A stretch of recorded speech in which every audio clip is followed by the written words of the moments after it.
大家好，我是邱平，我还在山西晋城。看看我身后的建筑，规模非常庞大，看起来感觉像是一座古城。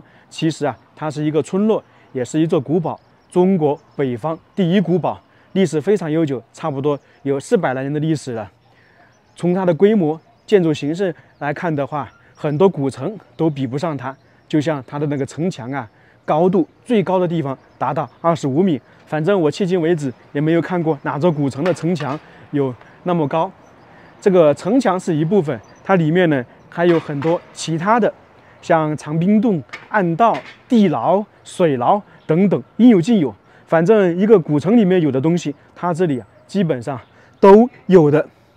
我们现在就来仔细看一下这个古堡，它是叫做香玉古堡，门票65块钱。我们这样看的话，规模非常庞大。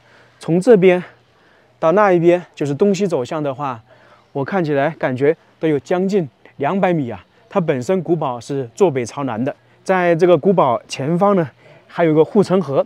我们一般说护城河是古城的标配。你看这里的护城河有多么宽敞，将近40米啊！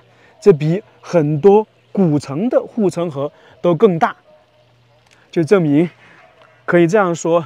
当时修建这座古堡的人财力是非常雄厚的。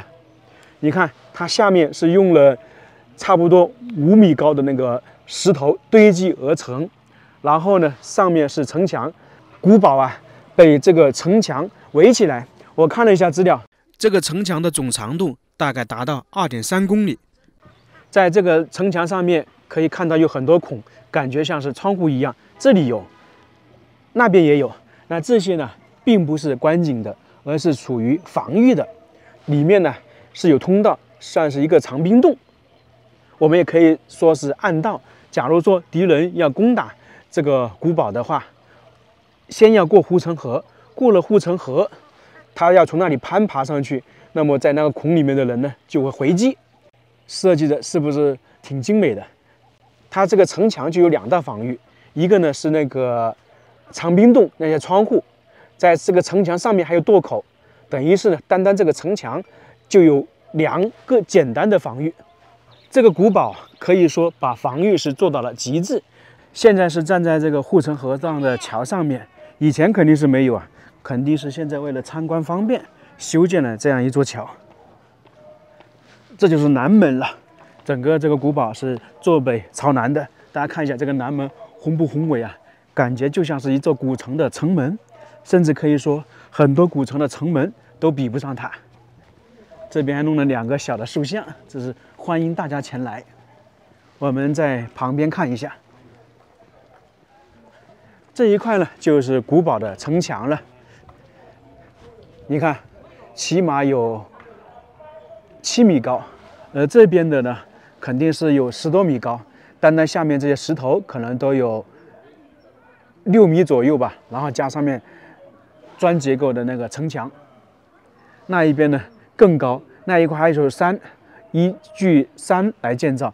整体这座古堡呢，也可以说依据山体的形式来建造的，因为它北面靠山嘛，然后前方低一点，那自然而然我们说的地基相对就高一点。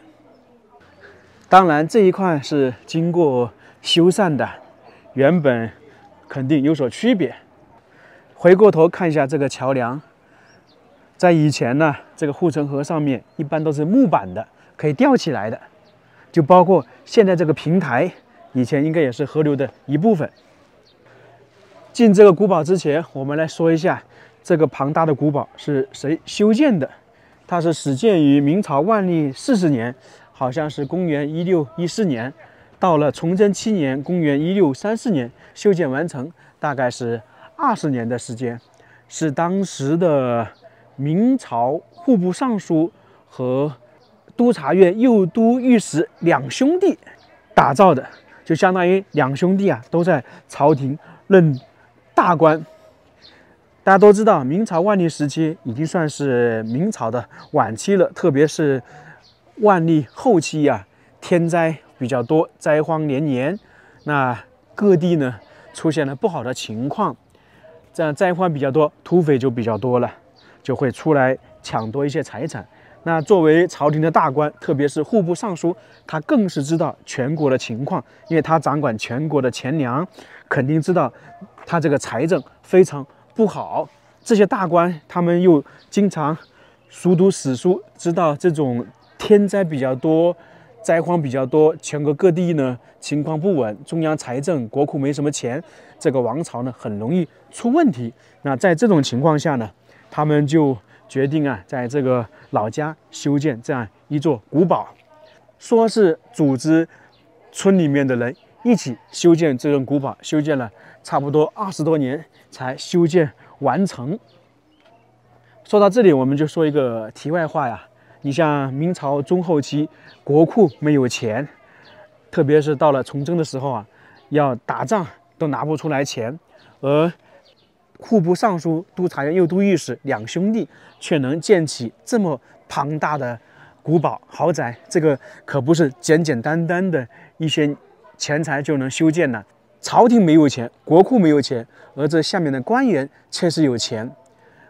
什么原因大家都知道了。你像我们在山西也好，或者其他的地方看到这些大的宅院呐，商人是例外，那么很多官员修建的宅院呢都非常豪华，那么钱财从哪里来呢？大家都懂得了。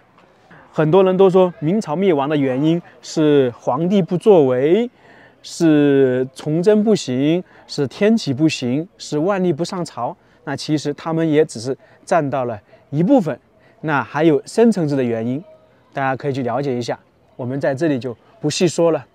甚至可以这样说，皇帝只是个背锅的。我们一开始说这个古堡里面是一个村，确实是如此啊。湘玉古堡，然后写了湘玉村，也是中国的传统村落啊。一个村落在一个古堡里面可能比较常见，而在这样豪华的、庞大的古堡里面确实非常少见。这是另外一边的那个城墙，尽管说经过修缮，但是呢，也可以看得出来这个古堡与众不同。你说一般的人哪能爬得上去啊？先要过这个护城河，基本上是过不了，因为你如果要攻打这个护城河，上面的人呢可以攻击来犯之敌，而过了护城河，在这里呢还有几道防御。这座古堡呢建成之后就没有被正面攻破，特别是在明朝末年的时候，李自成的1万大军来攻打这个古堡，打了7天7夜都没有被攻破，所以说非常坚固。当时他们两兄弟打造的这个古堡啊，可以说是固若金汤，他们肯定也是有先见之明了。在这里有一个古堡，在不远处10公里外啊，有一个皇城相府，还有郭峪古堡，都是非常坚固的。基本上他们早期都是差不多同时代修建的，因为这些都是朝廷里面的大官呢，或者是他是大官，旁边是大的商人，他们是一体的。当时这些官员是代表了士绅乡绅的利益嘛，那其他的人就是旁边的财力雄厚的人，看到这个孙家在修建这样古堡，重视防御的，他们也肯定知道，那么会问。同样，他们在外面有很多生意，也知道这个形势不对，那自然而然就一起修建了。从而说，皇城相府、郭峪古堡、湘玉古堡基本上修建都是有点类似。都是有非常高大的院墙，都是非常重视防御。开始上去了，这2石狮子也是新修的，很少见到一个村落的进出大门像是一个城门一样的。进来之后，拐个弯就进去了，这是大家正常走到这里的情况。那实际来讲，这个地方是我们常见的瓮城，就是说敌人如果通过这里进来，这个门本身是封闭的，一封闭就可以在上面呢攻击下面的来犯之敌。这我们在很多古城里面是经常看到的。瓮城呢是兴盛于5代和北宋时期，我感觉啊这是有点错误的说法。因为我们在河西走廊看到那个汉唐时期的那个古城啊，它已经有瓮城了。翁城过来之后，就是一个大的平台，旁边呢就是城墙。在这里，大家可以发现一个比较大的特点呢。平时我们看到的城墙是单独的，城墙下面才是房屋，而这里呢，房屋跟城墙算是一个平面。这主要是由于这个地方它地势有点不一样，它是从这边到上面呢是一个坡形，房屋呢是逐层梯高，那么它修建城墙呢就弄成平的了，一个平面。这些呢就是垛口，我们也可以称之为女儿墙。你看，这里有2个防御的，一个小口，然后一个垛口。如果说敌人攻打这里，他们就可以在这边攻击。我们现在可以看到下面的护城河水比较低我估计以前呢应该是比较高的。当时李自成的部队就是通过这里攻击，一个南面、北面没有，西面、东面应该都有。在当时这一块肯定是有很多部队的。据说呢是1万人在这里攻打了7天7夜。如果真的是如此的话，这个下面当时可以说是血流成河这些房屋都有一段历史了，这些是经过修缮的。我们先去看一下那个长滨洞吧，就是这个底下。我们现在走到这里是城墙，下面是空的。这个就是我们刚刚看的南门。滨洞连城西，就等于全部是连接起来的。我们这边是西，那边是东嘛，刚好这个是南作为分界线。长滨洞就在这一块，从这里下去，等于它这个城墙的话是属于2层的。走下来感觉来到了地道暗道一样的。下来之后，这里有个小空间，这是以前值班的地方，可以说家丁，也可以说士兵，都行。这边就是放一些武器的地方。看到这个没有？这应该就是报警的，就是警报器嘛，有人攻打来了，就敲这个，让里面的人听到。现在看到是空空如也，在以前呢，这里面是存放了物资，还有士兵值守的，或者说家丁值守吧。在这里还有一个特点，就是这个门过去都是越来越小，这也是一种防御的手段。我们站在这里的话，可以看到洞内的情况。那你如果在下面通过这些窗户看里面是看不清楚的，漆黑无比。这也是当时建筑设计采用的一种方式，让下面的土匪看不到里面的情况，而我们呢却可以在这个里面攻打下面的来犯之敌。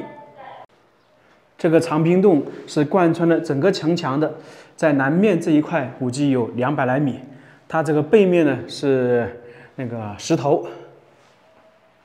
在这里还有个比较大的特点，你看这个门大一点，而过去就小一点，这也是一个防御的手段。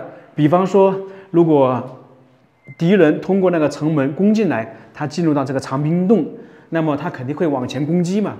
那门越来越少，给后面的人反应的时间，就有充足的准备嘛。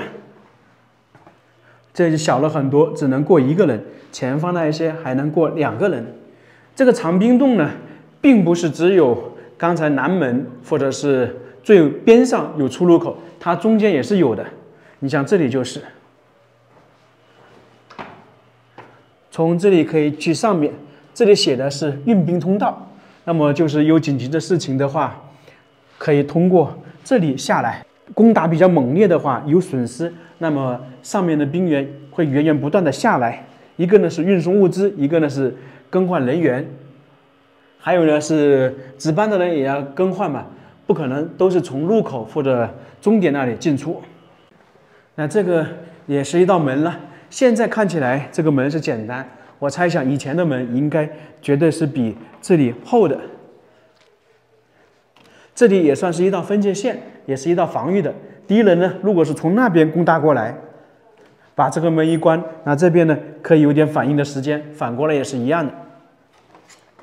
继续往前走，这边还标了一个明代水井，那肯定是从上面打下来的了，在上面应该能看到。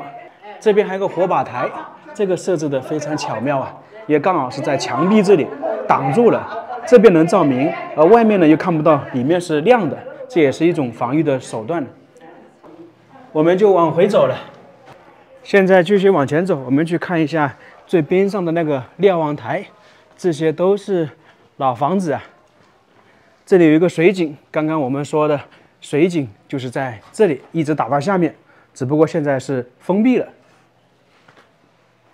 那这一块呢都是老房子，这是以前他们孙家的一个支线建的房子，就简单看一下，也有很多都是经过修缮的。这里雕刻我感觉也没有多少，可能很多雕刻都没有了吧。这就是一个支线居住的房屋，也算一个大院了，2进院落吧。你想一想，一个普通的支线都能建这么豪宅的大院，什么概念呢？从而说，明朝灭亡真的是多方面的原因，皇帝只是一部分，这些都是重新弄的，雕刻已经看不到了。这座大院，我感觉啊，这个古堡里面，它可能是由于啊，并不是一家人的大院，所以说雕刻就没有那么多。等一下，我们看看能不能找到当时做户部尚书他那个大院。这边算是西城墙的起点了，也是一个角楼或者是瞭望台，我们走上去就知道了。这是木头楼梯，它可以撤的，如果碰到紧急时期，它可以把这个撤掉，就让敌人上不来。这都是防御的手段。在这里看一下这个古堡里面，它很多房屋是经过修缮的，但实际来讲，这个房屋大家发现没有，并不怎么规整对称，感觉有点杂乱一样。这也是一种防御的措施，就是纵横交错，让敌人呢分不清哪里是哪里。就敌人如果攻打进来，他有撤退反应的时间。就我们经常说的，一个村落里面弄成丁字形，比弄成十字形、井字形好一点。这也是考虑到防御的作用。在那边还有一些高的房屋，应该是最高的，在那一块。等一下我们去看一下。你看后面那个城墙高不高？20多米肯定是有的，不过看起来也是后面新修缮过的。在瞭望台这里，不光是能看到古堡里面的情况，还能看到外面。你想，如果说敌人有人攻打这里，那站在这一块的话，可以看得清清楚楚，也便于指挥。这里可以看到那个南门，也可以看到。在旁边呢，还能看到外面的情况。在高处可以看到下面敌人有多少，从哪里过来。这就是瞭望塔的作用。这边有很多房屋，我猜想以前没有啊。如果敌人在远处来了，那在这里就可以提前预警。现在就是西边的城墙，刚才我们在角落看到瞭望塔，那在这个西边的城墙也有一个高高的，在以前也算是一个城门。那这一块是不是跟长城很相像啊？垛口也是一步一步的升高。看了这么久，它这个古堡真的是特别重视防御，可以说是固若金汤。怪不得当时李自成1万的军队来攻打这个古堡，最终呢失败了，没有攻破。这也是角楼了。角楼是古堡的一部分，以城垣、城门楼、护城河同属于防卫设施。在这个高处的角楼看，完全不一样啊！这里好像是8个角楼，最高的应该是后面的城墙上面。再往前走是北边的城墙，非常高大呀，看起来差不多有20多米。看这些城墙，就觉得当时孙家实力财力是非常雄厚啊。这很多古城的城墙都比不上他们的。已经从城墙下来了，来古堡里面转一转。整体这个古堡呢是南低北高，从而我们现在是一步一步台阶走上去。这边宅院是非常多啊，大部分的人是搬走了，只有剩下一些老人还在这个古堡里面居住。这些都是这个古堡里面留下来的一些东西，明代的。因为他们要自己生产嘛，那肯定要这些工具的。还有住处，以前是有很多雕刻，但是经过这么久，很多损毁了，那留下来就摆放在一起了。一开始我们说这个古堡是2兄弟建造的，他们都是高官，那这一块呢就是他们的房屋。你看这里还写了官宅，是一个2进院落，进去看一下。这里以前应该也是有狮子吧，现在没有了。过来之后，并不是直接的大院啊，而是要拐个弯进去才进入他的官宅。那旁边呢又是一个大院。我听村里的人介绍说，这个宅院呢是整个古堡里面第3座宅院。这是一个照壁了。进来之后就是它的前院，也就是第1进院落。这个应该是招待客人的、接待朋友的。第2进院落才是他居住的。这里呢，总体来讲的话是比较新的，因为很多是翻修的，特别是前面那个大厅肯定是重新修建的。终于看到一些雕刻了，这上面雕的是什么？看不太出来，好像是花朵。龙肯定是不可能了，因为他们作为朝廷的官员，不可能去那个雕刻龙的。看点主要是在2进院落那一块。这个住处，我们刚才看到一些原版的在外面大院摆着，这个是重新弄的，看得出来。这里呢，当时应该就是一个会客厅，现在没有什么。会客厅过来之后是2进院落，在这里写了一个东西。4部首师，就是说，这个人呢，在当时朝廷的4个部门都做过官。你比方说吏部、户部、工部、礼部等等。那在下面呢，也有一些文字，就表明啊，他是做了哪些官员。在这一块呢，还能看到门当户对，这个是方形的，代表他是文官；如果是武官的话，好像是圆形的。这个已经损毁了，以前是有狮子带的。过来之后就是仪门了，平时是关着的，只有碰到他的上级或者是朝廷派了圣旨过来，他就会把这个门打开。刚过这个仪门，看到一个高楼啊，看一下有几层，1、2、3、4、5，这么高的大楼很少见了，大概有25米。我看资料的时候说，这栋大楼是迄今为止明代保留下来的这种房屋最高建筑，确实是比较少见的。主要它这个外形跟我们平时看到的也有点不一样。两边是厢房，应该是他们家里儿子辈的居住。这还有一个床哎，这难道是他千金大小姐居住吗？有点像啊。主要呢是这里还有一个古筝。这个宅院呢有一个比较有意思的，就是我们外表看起来都是一个平面，但实际来讲的话，它是越到上面空间越大。为什么？它主要是为了稳固的话，这个墙壁啊下面的厚度可能有将近1米。你看，非常宽，而越到上面呢，它这个墙好像就是稍微窄一点。这里面都没有柱子啊，它完全是靠这个墙壁支撑的。那这个是床，这是龙床啊，以前肯定是没有的。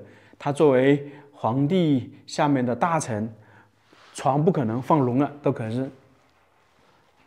定是后期建的。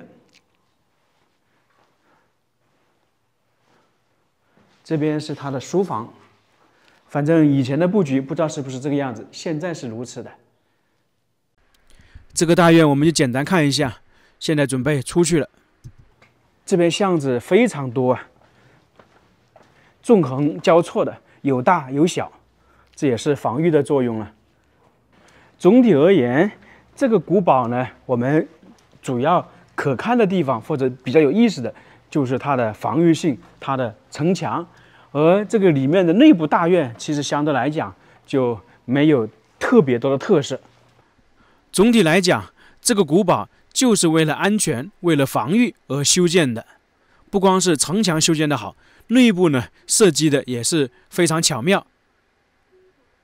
它和旁边的皇城相府一样，好像也是没有被敌人正面攻破过。